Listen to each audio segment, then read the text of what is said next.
Dans cette vidéo, il est question de la symphonie numéro 5 de Franz Schubert.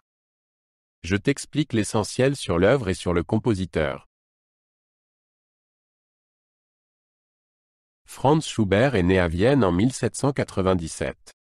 C'était un compositeur autrichien de l'époque romantique.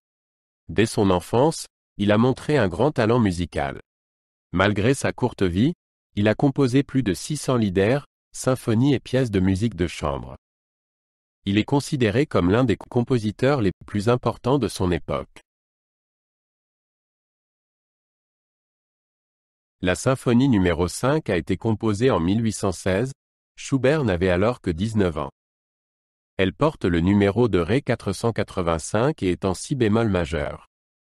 Schubert l'a composée pour un petit orchestre sans clarinette, trompette ou timbale. La symphonie a été jouée pour la première fois en 1817.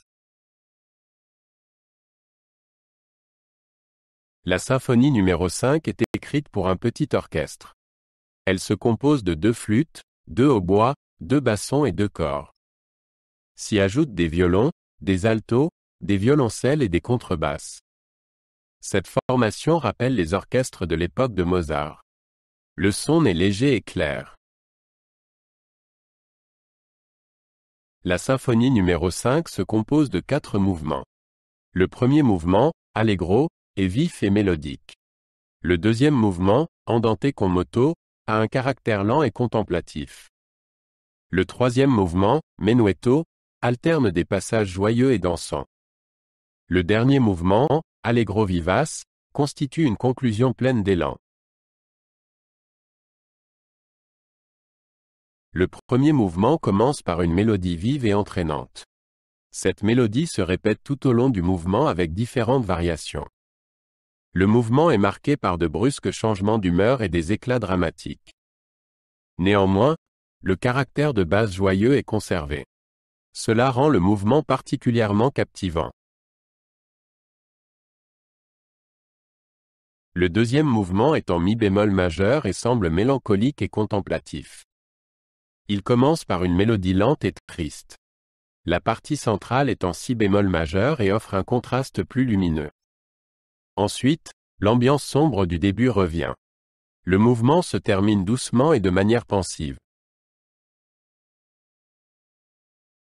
Le troisième mouvement est un menuet vif et joyeux. Il est en sol mineur et a un rythme de danse. La partie centrale, le trio, est en sol majeur et semble plus calme. Ensuite, la partie principale joyeuse revient. Le mouvement se termine par une conclusion pleine d'élan. Le quatrième mouvement est un allegro vivace rapide et vif. Il est en si bémol majeur et commence par une mélodie joyeuse. Différents thèmes se succèdent et créent de la variété. Le mouvement est marqué par l'énergie et la virtuosité. Il constitue une conclusion pleine d'élan pour la symphonie. La symphonie numéro 5 est l'un des premiers chefs-d'œuvre de Schubert. Elle montre son extraordinaire capacité à combiner mélodie et structure. Les nombreux changements d'atmosphère et l'harmonie complexe en font un chef-d'œuvre. Elle fait aujourd'hui partie du répertoire standard de nombreux orchestres. Son mélange de mélancolie et de joie de vivre enthousiasme les auditeurs du monde entier.